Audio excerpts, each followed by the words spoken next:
Red Dwarf is the sitcom that boldly goes where no sitcom has gone before. He's a smig! Hey! I've been course-making every day of my life since 1988. Step up to red alert. Sir, are you absolutely sure? It does mean changing the bulb. Couldn't think of anything better. Great scripts, the opportunity to perform them, that's what Red Dwarf's all about. Its spaced-out adventures have been making us laugh for over 30 years, and the voyage continues. I didn't think that 30-odd years later I'd still be sticking on the dreadlocks and the leather jacket. Oh, look, I'm gonna pop it on! It's very age-inappropriate now, let me tell you. In this series, we get the inside story on the world's most celebrated sci-fi comedy from the people who made it. I'm almost annoyed. I'm 100% unaware of the mask. I haven't got a clue that I've got a mask on. I'm just crying. I humbly name this moon Rimmer. The character of Rimmer, I don't think I'd base it on anyone in particular. I couldn't find anyone on the planet who was quite that sad. We both said that at the same time. And that. You'll never get bored of being in Red Dwarf because you don't know where they're going to take you next. We delve into the archives to reveal rare behind-the-scenes footage. I've gone and screwed up very early on in the whole show. Catch up with the cast for exclusive on-set chats. When you can watch yourself doing something, you know it's you, and you've got no memory of doing it, is an alarming moment. It's bad news when it happens. It was last week. Yeah. And hear from some famous fans. It was one of the shows that people talked about in the playground. It was such a big show in my life. It was incredible. Boy, am I glad to see you. It's just a brilliant, creative, highly original sitcom that also takes the best of sitcom tradition and puts it somewhere new and takes it somewhere else. Here it comes! Over the next hour, we look at the origins of the show. I wanted something different, something unique. How its cast were brought together. We were sort of working well enough together for people to see that there was potentially great chemistry. And how it was very nearly lost in space before it even began. We thought this is all over. So sit back, slob out, and enjoy the first 3 million years of Red Dwarf. Still on board looking for a way home in a really hot curry. I am Tarka Doll. Who'd have thought it?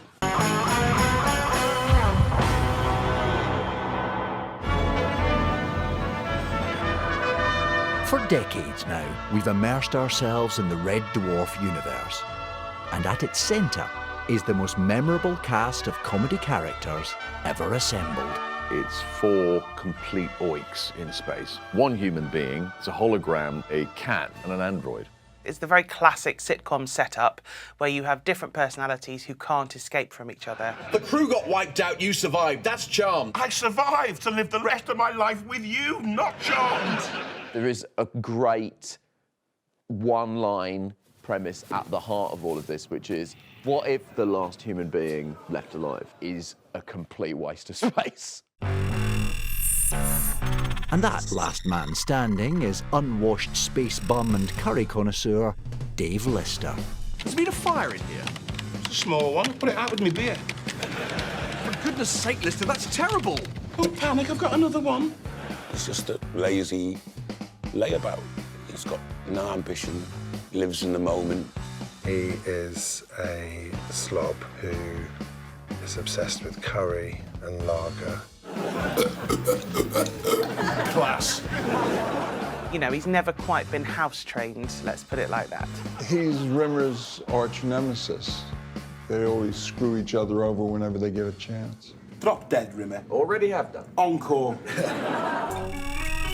He's loathed by Lister but loved by us. It's everyone's favourite smeghead, Arnold J. Rimmer. Now hear this, because it's only coming once. We surrendered totally and without condition. Thank you guys. He is probably king of the losers. He is the petrol for much of the comedy. Rimmer is slightly troubled. He thinks everything is the fault of the world, but he's not higher up in the scale of things than where he is. Rimmer really wants to be supreme commander of the universe. He ain't ever gonna get there. If this funky feline was cream, he'd never stop licking himself. He's the cat. Oh, 6 of my nipples are tingling. Ow! I've given pleasure to the world because I have such a beautiful ass. this strange hybrid of human and cat who has the dress sense of Prince. It's just a character who's self-obsessed megalomaniac. I'm not here to help. Read my CV. Does not help. Does not clean. Will have sex with anything.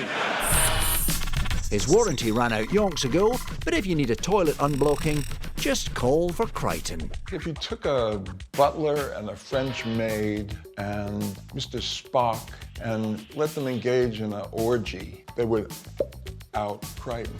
He's full of admiration for the human race. Morning, sir. And he wants to emulate them, and it's very hard for him because he's programmed to be just a service droid.